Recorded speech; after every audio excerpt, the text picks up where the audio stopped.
Welcome to the Sanity podcast by the New York Sun. My name is A.R. Hoffman, and every week, along with my co-host, Rebecca Sugar, we speak to the people that you want to hear from. We're joined today by Andrew Lowenthal. Andrew is a journalist, a writer, and a researcher who worked closely with Matt Taibbi on the Twitter files. He's the founder and CEO of LiberNet, a digital civil liberties initiative.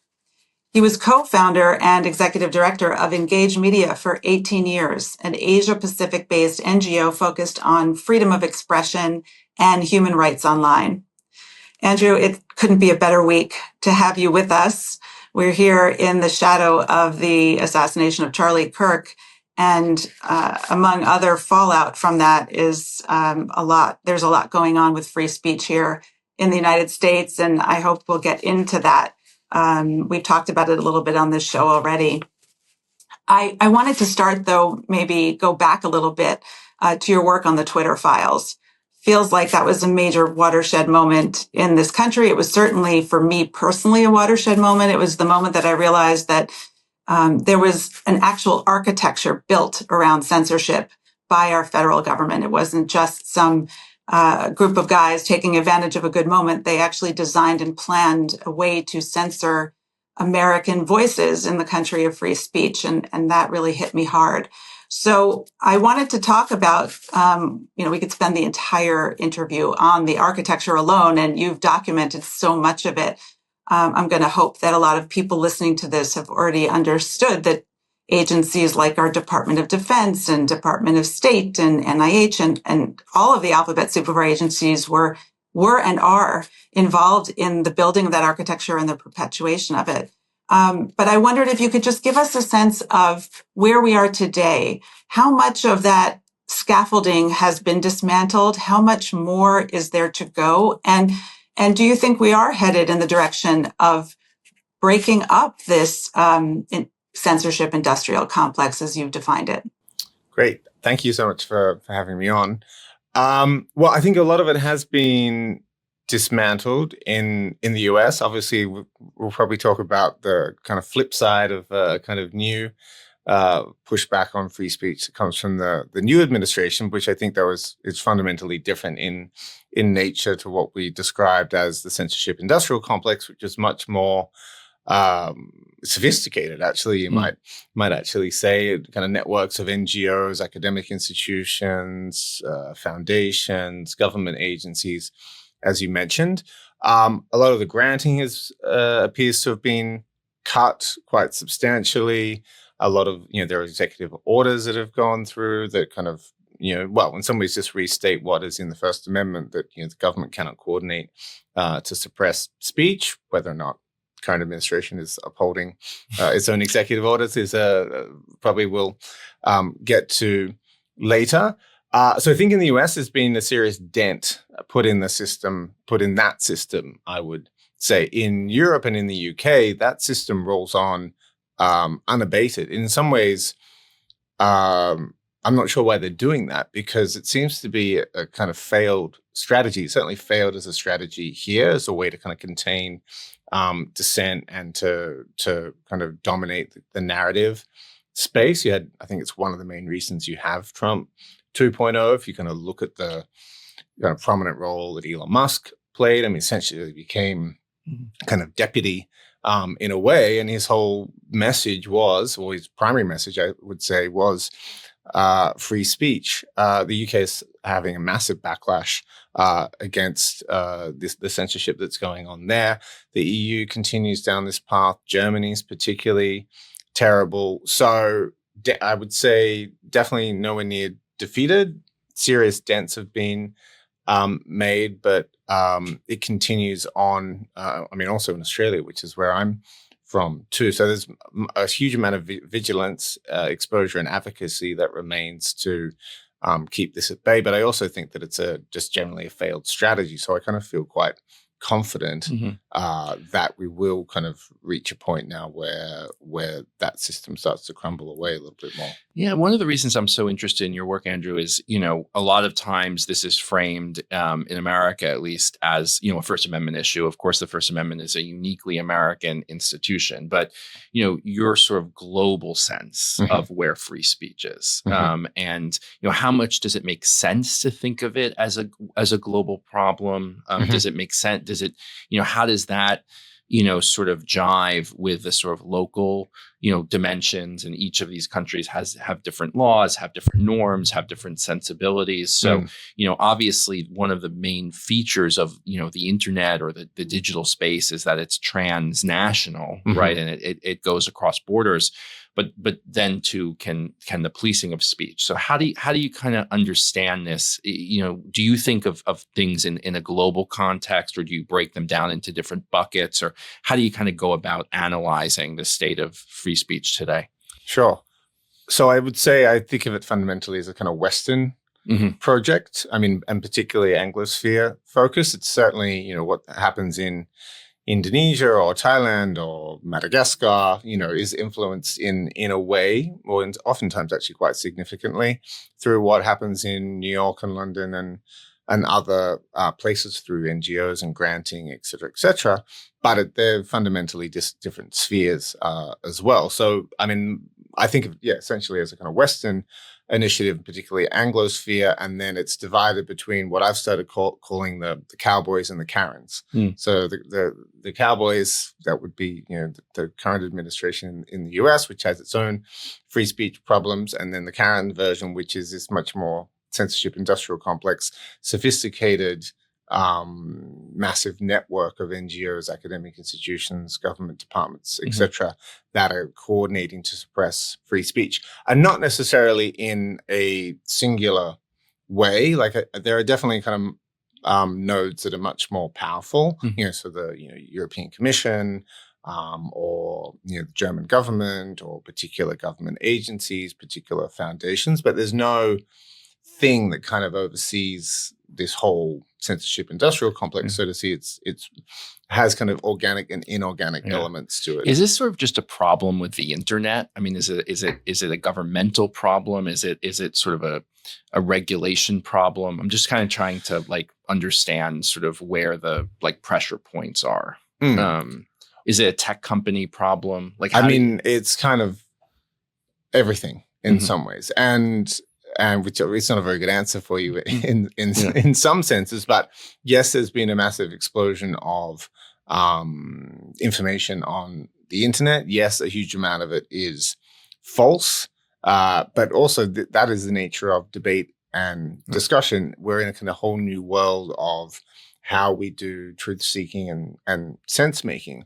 The censorship industrial complex response was, well, let's try and put the genie back in the bottle and have a kind of managed internet which happened by pure chance to work to some particular political group's advantage and against the interests of other groups. So the danger is that it's, that let's manage the internet and make it a nicer, safer place actually becomes weaponized. And I think this is actually one of the difficult things for me to get across to a lot of my kind of liberal and progressive friends and colleagues, is that just in the way that disinformation can be weaponized to influence political discourse and advantage certain political actors, countering disinformation can also be weaponized to advantage particular political actors as well. And so people have kind of stumbled into this, or some people who I think are true believers in a way and not kind of being necessarily manipulated,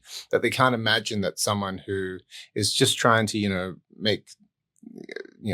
have a more truthful internet and less lies on the internet and less hate on the internet might actually be kind of motivated by other forces other than just, trying to make the world a better place. So this is the danger. It's been weaponized, essentially. What is in some senses a real problem that I think has been overblown, but it's been weaponized, for particular actors' interests.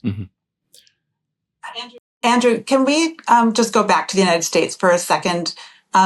one of my great disappointments was the Murthy v. Missouri case that went all the way up to the Supreme Court here, that really was pushing on this idea that the tech industry and the Biden administration had colluded to censor Americans. And in my view, really proved that point. But the Supreme Court sort of dismissed the case on its, not on its merits, but on standing.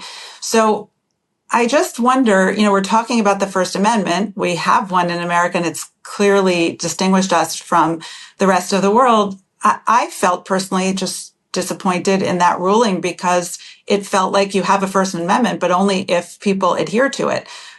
How strong of a protection is our First Amendment here in terms of preserving our free speech when something like Murthy v. Missouri could, be ruled on in the way it was? Sure. I mean, I read Murthy v. Missouri a little bit differently in that I don't see that much of a defeat, because it really was just on the standing question that they couldn't demonstrate, well, here's exactly how Jay Bhattacharya or Aaron Kheriaty or Martin Kulldorff were explicitly censored. And that was in some ways true. They didn't kind of have, if RFK, for example, had been on the case, and I think they may have kind of merged, or someone who's an actual attorney will be able to kind of tell me the technical terms, where it's very clear, there are White House emails directing social media to take RFK's tweets down. There wasn't so much of that evidence in Missouri v. Biden available. And my understanding is it's still kind of working its way through lower court. So I'm still hoping that once it kind of comes back, if it comes back to the Supreme Court, that there may still be a positive ruling. I mean, your First Amendment is something that's extremely special and quite amazing. And I think one of the positive things is that even though people seem to sway back and forth all the time, now there are progressives and liberals who are, questioning the very existence of the First Amendment a couple of years ago, who are now going, oh, thank God we have the First Amendment. Yeah. So you're very lucky in that sense, but it does come with trade-offs, which is that you have to be willing to put up with a lot of ugly speech as well. But I think it's absolutely a worthwhile trade-off. Yeah. And just to, just so people know, right, the First Amendment only applies to government action, right? So, it's when the government joins or acts substantially with a private company that's triggered, for example. So the government, regulation of a social media platform or something like that. Yeah, absolutely. And I think there were a lot of people who are kind of coming up with true but very technical arguments around something like Missouri versus Biden, or say what was discovered in the Twitter files in terms of coordination between government and social media platforms. Social media platforms can take down content, they're private companies, etc. But these were the same people who, and I'm sure now would see those things absolutely as free speech violations if they were happening to them. So I guess there's the kind of the First Amendment, and then there's the kind of spirit of the First Amendment, which are two related but also separate things. Right. And we want our companies, I think, to act at least within the spirit of the First Amendment. So it seems to me you've mostly been working on the free speech question sort of online or in like digital spaces, and we'll get, I think, in a few minutes to sort of what's happening on the kind of television front. But how do you see all those things interacting? So what I mean is, like, there've been a lot of debates about free speech on, let's say, college campuses. And usually it's not, sometimes it's about, things on X, but a lot of times it's about physical speech, people. And so, and also the sort of chilling of speech, or the sort of, so how do you kind of sort out all the threats to free speech? I mean, there's the online threats, there are the in-person threats, are there other threats? What do you think is useful in terms of like diagnosing where we are on these different fronts? Sure. So, I mean, I would say the Biden administration was worse on digital speech, and that the Trump administration is better on digital speech, but worse on offline speech, including television and other spaces. I mean, obviously they interact, and there's we focus particularly on the digital stuff, or in fact we focus almost entirely on the digital domain, because that's already obviously enormous, and we're not a huge team. But they interact because obviously the culture that's developed online and offline kind of go back and forth and influence each other. And I think that a lot of the college campus demand for safe spaces and all of this kind of woke zeitgeist that happened absolutely flowed into the online domain, and also demanded safe spaces, or and translated into like public health as well, where we need to keep everyone safe. So, if you're questioning lockdowns or the vaccines, you're endangering people, and like not making them safe. So I think they're 100% interact, and you can distinguish to a degree, but not enormously anymore. Andrew, let's get a little granular, because there are a lot of conversations that have come out of this, what's happened to Charlie Kirk, his assassination, about free speech, and people are duking it out online and in real time here in the United States, as I'm sure you've noticed, about what can and cannot be said. And so there are different lanes here to talk about, right? There's, as Ari alluded to, the government, using government power to censor speech is really a hard no, in my view, right? I wrote a column about Congressman Clay Higgins from Louisiana, who wrote a post on X saying he would use the force of the government to remove people's driver's licenses, right? And such. And to me, that's a hard no, right? Pam Bondi, our Attorney General, getting up and saying there's free speech and hate speech, that's a hard no. There's no such thing as hate speech, and she should know better. Then there are all of these other areas that seem murkier to people, and maybe you could help us think through how to think about those cases, and maybe they're just each have to be judged individually. But if you are going to be the head of the Oxford Union, for example, and you are supposed to be overseeing debate, and you hate debate, and you think everybody on the other side should be eradicated, perhaps you should be fired. If you're a doctor and you think somebody deserved to die for their views, perhaps you shouldn't be a medical professional. But so I guess I want to ask you how to think about those questions, and who should be making that decision about whether or not those people have a right to the jobs that they have.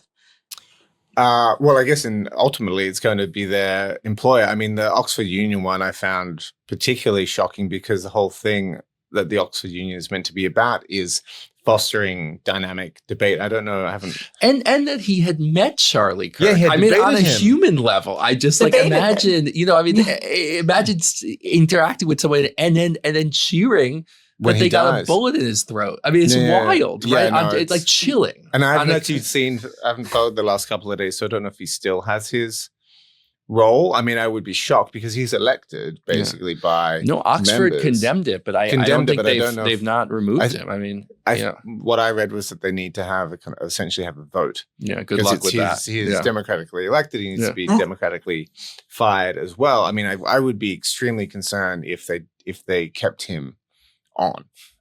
But I haven't seen the last 2 days what happened there. But just the fact that... Do you think that the mob, like the public, insofar as they've taken to social media and called for him to be fired, has a role to play here? Is that a good thing or a bad thing when the public... You read J.S. Mill, and there's no kind of like...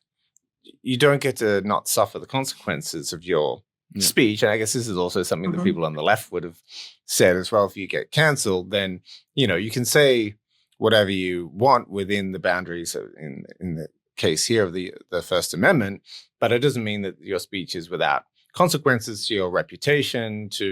I do worry a little bit of like the doxing and the going after people's employment to a degree. It depends what you're doing. I think if you're working at Chipotle, selling burritos, and you celebrated Charlie Kirk's murder, then should you be fired?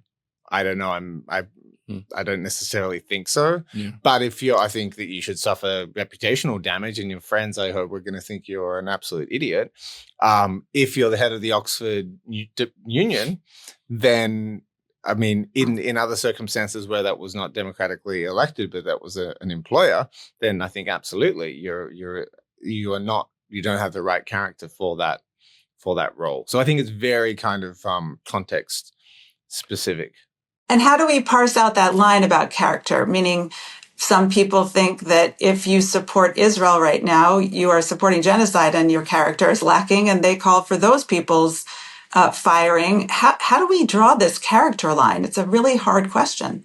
Yeah, well, and also I think it relates to what your role is as well. So in the Oxford Union sense, the role is about speech. There was a case actually in Australia recently where a cardiologist, suggested that Mossad might have been involved in some anti-Semitic attacks in Sydney without any evidence, and there were people who said his license as a cardiologist should be stripped. So I disagree with that. I disagree with his theory about the anti-Semitic attacks, but I also disagree that it doesn't really impact his role as a cardiologist. And if you don't want to go and see him, you have the right. I mean, I might not go and see that cardiologist. And in some ways, I want to know what people think. In some ways, so then I can know who to avoid and who to go to when I need things. So actually, in Australia, also they banned a lot of symbols, like you can't wear a Hamas symbol, etc. But I actually appreciated seeing people like put the Hamas symbol up on their clothing or banner, etc. Because then like, well, okay, now I know who you are. You're not hiding, and then people can actually make a proper assessment of what this is all about. What do you think of, and Rebecca, I'll get into this on our podcast conversation, but for example, like the UK banning Palestine Action. Do you think that governments have the right or ability, or it's a good idea to sort of restrict, organizations that maybe cross the line between speech and action and terrorism? How do you kind of parse that out? Well, I mean, I think the Palestine Action ban is very silly in the UK. Firstly, even on a strategic level, all it's done is embolden the whole thing. I mean, the Streisand effect. It's like, what are you doing with it? It's completely counterproductive if your strategy is to kind of like lessen the impact or influence of that organization. It's done the exact opposite. And I also think what they did is, I don't think you could class it as terrorism. I mean, my understanding is they basically severely damaged an aircraft, essentially, and didn't attack people. And you can disagree with that. There's actually very similar to the Catholic Plowshares movement, which did very similar kind of nonviolent. So I consider that to be a nonviolent protest, and then not necessarily to agree with it, but it was a nonviolent.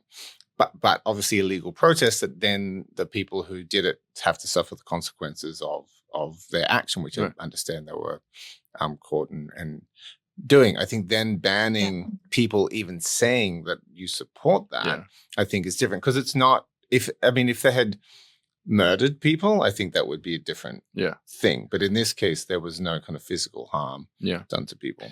Let me as a way of getting into the present moment, let me tell you a story, and you tell me whether you agree or disagree with it, right? For years, the right had, I think, the upper hand on freedom of speech, from the stuff during COVID, universities, everything we know about cancel culture, the left's, allergy to free speech. And then, as soon as the right came to power, they're just as bad. They're just as bad. And, we've seen literally, if a Democratic attorney general had said hate speech is, the right would have been apocalyptic, lost their minds, right? So you had some people center on Twitter, okay, fine. Here we have whole networks basically being godfathered, and sort of pressured. I mean, we have the FCC commissioner saying we could do this the easy way or the hard way, and then the show being canceled. I mean, is this, is it just a pox on all their houses? And actually, this is far worse than we could ever have imagined, because nobody has the high ground here. I mean, so I guess what I'm asking is to really assess, what are we seeing from the Trump administration vis-a-vis free speech? What's new here? What's not new here?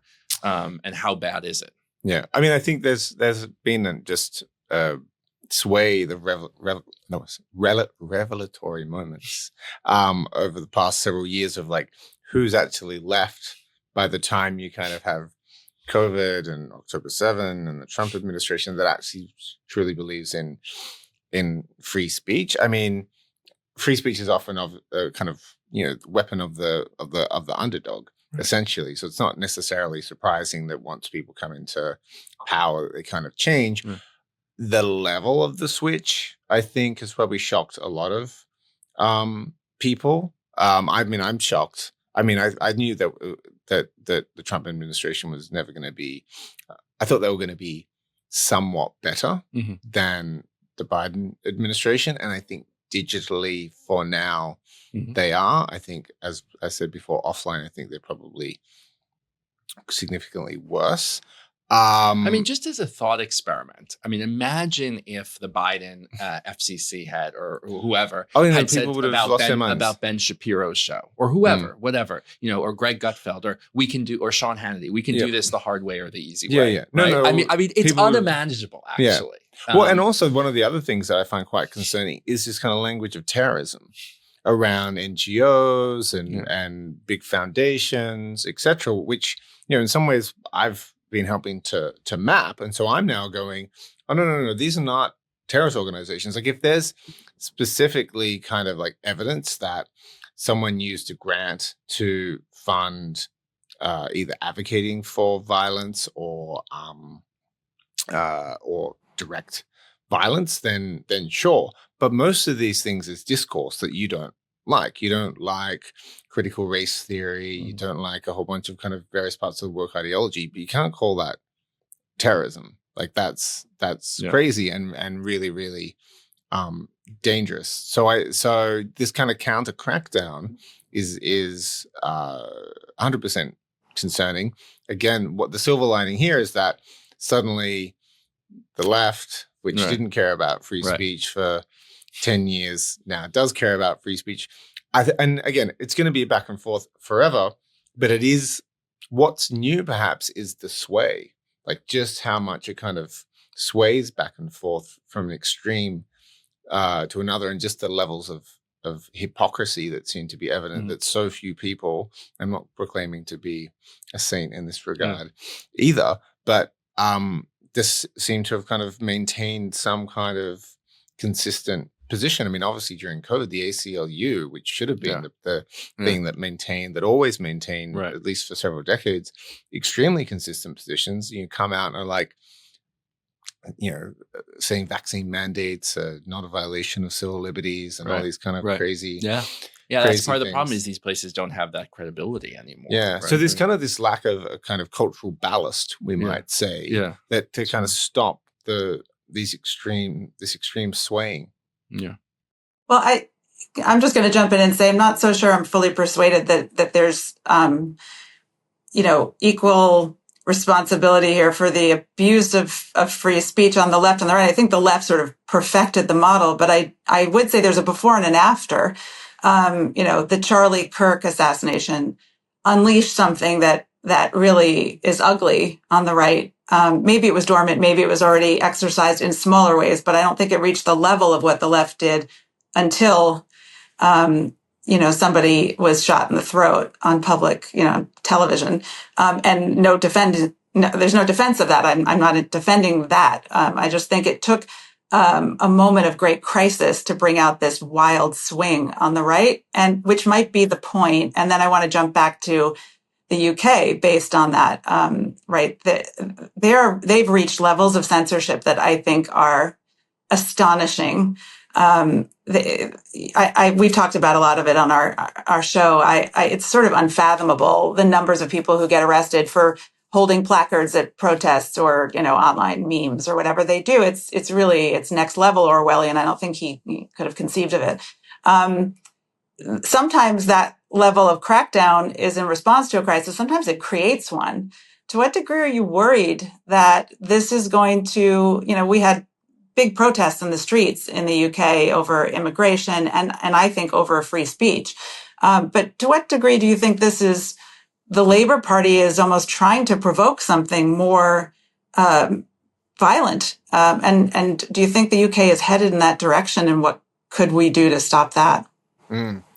I'll go quickly to what you were saying about the left perfecting the model. I mean, I would agree on that. I think, if you go back to the Iraq War, it was more the right censoring, left critics of the war, but it was still very offline. And it wasn't kind of at scale, and it wasn't kind of so interpersonal and kind of peer to peer in a way. And so I think the model now that a lot on the right are following is 100%. I agree. The model on the left, which they, as you said, perfected, with the cancel culture, the doxing people to get them to lose their employment, the radical intolerance. The difference is that they had said that they weren't for. They obviously don't want to kind of put everyone in the same basket, but a lot of people who had been for free speech have now switched. And I think we've 100% established that. On the UK thing, yeah, I don't get it either. It's very confusing because, I guess as I was saying at the beginning, I don't think this is a model that actually keeps you in power. Although one quite interesting thing is that, so Keir Starmer's chief of staff, Morgan McSweeney, is actually the founder of something called the Center for Countering Digital Hate, which was one of the main anti-disinformation groups operating both in the UK and in the US. Tried to get RFK taken down during COVID for spreading misinformation. They had this kind of big campaign called the Disinformation Dozen during COVID. They got, one of the things we found in the Twitter files was that they coordinated this letter with a whole bunch of Democrat attorneys general to kind of pressure Twitter to take these people offline, etc. But so this kind of anti-disinformation stuff, or the free speech stuff, is really at 100% at the center of power. I mean, this guy is the chief of staff to the British Prime Minister, and if I was advising the British Prime Minister, I would be like, you need to pull back, and with the idea that I actually wanted him to stay in power, which I don't. I would be like, pull back on this stuff. Like this doesn't work. So I don't know if they're trying to provoke people, because all they're doing seems to be pushing people into the arms of reform. But I wonder if they feel they're out of options, or they're squeezed between some other forces that we aren't quite aware of that require this level of high migration. Or I think you censor when you don't have the people with you, obviously, and it's actually very costly work. It takes a huge amount of effort, and you're much better off governing with the wind and the will of the people behind you rather than pushing so hard against them. So I think there's a kind of larger crisis in some ways, and the censorship is kind of what you see, or well, in some ways you don't see, in terms of the public discourse related to that larger crisis of, migration, identity of what is this country, the COVID hangover, which I think is still with us, even if it's not talked about quite as much, and really an extremely rapidly changing world. I don't know if that answers your question, or what you think about that as a set of ideas. Yeah, I don't know. I guess I sounded a little conspiratorial, but I think I might be on this subject, because I imagine that if you're, sort of grasping at your last straws of power and you see it ending and people in the streets, you might want to provoke them to violence so that you can exert even more control and more censorship. That's the only way to, if you create an insurrection, you can put it down. Well, I mean, the next step, I don't know, that sounds very tinfoil, but sorry. I mean, I would say the next step after censorship is violence in some ways, because if you can't control the people through, obviously surveillance and censorship, then at some point you're out of other options unless you let the will of the people actually emerge and take the country in a different direction. It looks like British people want to go in quite a different direction. I think you're right, though, Andrew, to say this is part of a much larger failure of governance and vision. I mean, it has to do with England's anemic economic performance. Immigration is as big a crisis as you can get, and just a general ennui. I think, I think there's a real sense of being adrift. I mean, I think if things are going well, if the economy is going well, people are happy, and this is a moment where people are kind of turning in a bit on each other, and it is dangerous. I mean, there is stuff people are saying that is provocative, that expresses their frustration, that I think even you just often see it walking around, that people felt a lot calmer before COVID. Yeah. And people seem much, much more on edge. I don't think that's only because of COVID and lockdowns and other things, but because of economics, because of a whole bunch of societal changes, that people feel uneasy. And there's a little bit of a kind of tinderbox there. And if they were much more strategic, they'd be trying to work out a way to kind of manage that in a non-repressive way. But there seems to be something that's like not allowing them to move. I mean, the idea that you can't, the British Navy for hundreds of years was like the preeminent naval force in the world. And now it can't stop like people in dinghies, like wild. getting across small what boats. Is actually, I mean, it defeated the Spanish Armada. Yeah, I mean, Australia has a coastline, I don't know, 100 times longer than the British one, and we now have zero people coming in on boats. So the idea that you couldn't do this, it's some people are choosing. And we saw on our southern border here, it's just a question of will.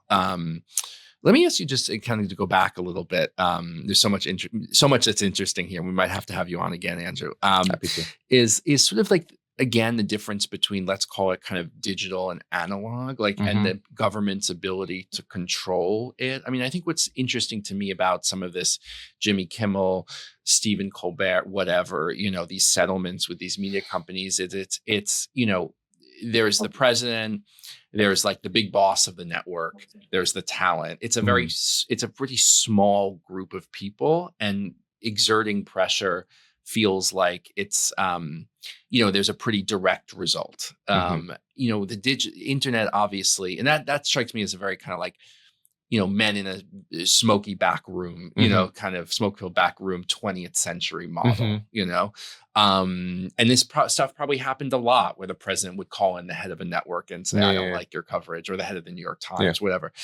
The digital space obviously is like the architecture of it is much different. So I maybe just at a very high level, like, does that make it kind of more or less susceptible to control, or a different kind of control? Well, I mean, the internet that was the promise of the internet, that it was going to evade a lot of that control. And I think that's why there was such a huge coordinated effort through these anti-disinformation groups and academic institutions, etc., to try and put that genie back in the bottle, which in the US at least failed. The television stuff is interesting because in some ways people often talk about how low the ratings are for a lot of these shows and the news shows as well, but they still seem to have a huge amount of power in terms of framing debate. Just anecdotally, to give you a little sense of like, our coverage of TV news does exceptionally well. Right. People at any given day, the top, X articles that we publish will be of most read on TV. So there's this weird, now maybe our audience is a little bit older. I think that's true, but as many, publications are, but there does seem to be this interest in television that outpaces, you look at some of the numbers of viewerships, they're tiny, tiny, Maybe you guys need to stop talking about it. Right. Yeah. That's always the chicken and the egg. Yeah. Yeah. But anyway, it is. But I think it's some legacy and some kind of hangover that they still have such a huge amount of power to frame debate. But I think, the smoky back rooms are a problem. I mean, in some ways, the quote unquote good thing about the Trump pressure on free speech is that it's just kind of, you can see it. Like it's there. It's no one's kind of trying to hide it. Which you could say in some ways the fact that people are so emboldened to do that is also deeply problematic. I mean, there has been a lot of pushback. Like I saw there were people like Megyn Kelly and others who kind of pushed back against Pam Bondi and others. So I'm hoping there will be enough that they will pull back, because at some point it's going to, the damage, I imagine, to their own midterm. I'm also interested in this. Rebecca and I spoke about this a couple weeks ago with that Irish comic who was arrested at at the airport, and this also involves a comic and the kind of a comedic routine. So the role of like jokes in in freedom of speech is Yeah. kind of interesting to me. And like, is it a defense to say like, oh, it's just a joke? Would that be a different standard if it was like a news presenter, for I mean, my example? Should it understanding be as you well. know? I mean, in the same sense that what Jimmy Kimmel said, I mean, he appears to be wrong about the Right. political character of the alleged assassin of Charlie Kirk. But in times gone by, you would basically issue an apology and a thing. Oh, I got it wrong. It seems like the alleged murder is of this political persuasion, but you didn't get fired. Or if you got fired, you didn't get fired because there was direct government intervention. Yeah. I mean, I'm sure there are cases, and I'm sure people are dredging up cases where that has happened in the past, but certainly no justification for it. And this is what I was saying to like a friend today before I came in. I was like, oh, I'm going on the New York Sun podcast. Probably going to have to defend Jimmy Kimmel. I was like, what's going? Like, where have we come? Why have we come? Well, I don't like Yeah. having to be in this position because him during COVID was just absolutely, awful as well. But I don't, in some ways, I would like Jimmy Kimmel to not have a show, but I don't want him to not have a show for this reason. Right. Rebecca, the last question is yours. Well, to be I just want to just before that, just be precise, right? Like the government didn't come in first. It was the sort of local broadcasters who went up to the national and complained. And then there was this sense that they had some influence or some concerns about the government interfering with a deal. I get it, but it wasn't direct. The FCC kind of foolishly lopped on after the fact and sort of made themselves a part of a story they shouldn't have been a part of. But in any event, I'm not defending either side in that one. Yeah, but I do think just to wait a second, to jump in on that, I totally agree with you. I think, but on the other hand, this emerging, that obviously there was this merger that had to happen. So, and there was a sense of this merger was not going to be approved if Kimmel wasn't. So that's another architecture that's sort of emerging, this kind of regulatory question. Similar to what was happening with Facebook and others as well, where, there was the threat of... And Paramount and Skydance, where it was like, settle the suit and we'll approve the merger. Yeah. So there were kind of threats of breaking up Facebook, which kind of was kind of something that the government could hold over its head. There was some interesting stuff that I think Michael Schellenberger found in some kind of Facebook files where there were internal discussions about, data access that Facebook needed into the European market. And therefore, well, you scratch my back, I'll scratch your side thing. So I think, yes, it totally interacts with the business deals, essentially, because that's the money. That's where all these roads kind of meet. But you'd have to talk to an attorney in terms of what's legitimate and what's not legitimate in terms of the influence that the government is allowed to exert there. Again, if we just think about the spirit, then this free speech, then there it definitely seems to be not a good place to be in. Yeah. Okay. Go ahead, Rebecca. Yeah. Okay, so we didn't even have time, and we should have you back to talk about all the other things that we need to talk about, right? CBDCs and all the ways that governments sort of centralize control that impact our speech. And hopefully you will come back and talk about that. The last question is sort of more of like a slightly philosophical question, just because I've been thinking about it and I don't really have a full answer yet. And I wanted to get your thoughts. It seems to me, you talked about identity before, and that rang a bell for me because it feels to me like, especially in the United States, we're entering the 250th, birthday of this country, and there's a lot of question about our identity, who we are, what are our core values, have we strayed from them? And it feels very tied to me to this question of free speech, because our founders created the First Amendment at a moment in history when the American identity, it may not have been entirely uniform, of course, but there were such defined boundaries around it. People knew what it meant to be an American, and therefore they were all united around this idea of who they were. And so free speech sort of already had parameters in a sense, and it felt like easier than to accomplish in a funny way. Today, we are, devolved into sort of this country full of tribes. It feels like, we don't have a shared set of values. And that might be one of the reasons why we're debating what free speech is. We're debating what the moral parameters around what you can and cannot say are, because we don't share those same moral parameters. What's your sense of that? Am I off base or on target? And what do you think, if that's true, what could we do about that? Yeah, well, I mean, I've thought about this because sometimes maybe we have a kind of rose-tinted view of the past as well, that actually how limited free speech was in the past. I can't remember who posted it recently, but I was reading a Substack that was talking about kind of this kind of Puritan movement in Boston in the kind of, I think, early 1900s. It was kind of getting books banned from Massachusetts and being actually quite effective at doing that. I also think, pre-television and radio, I mean, in some ways, this was kind of 50 countries in a way where what people were reading in the newspaper in Illinois was very different to, what people were reading in Florida.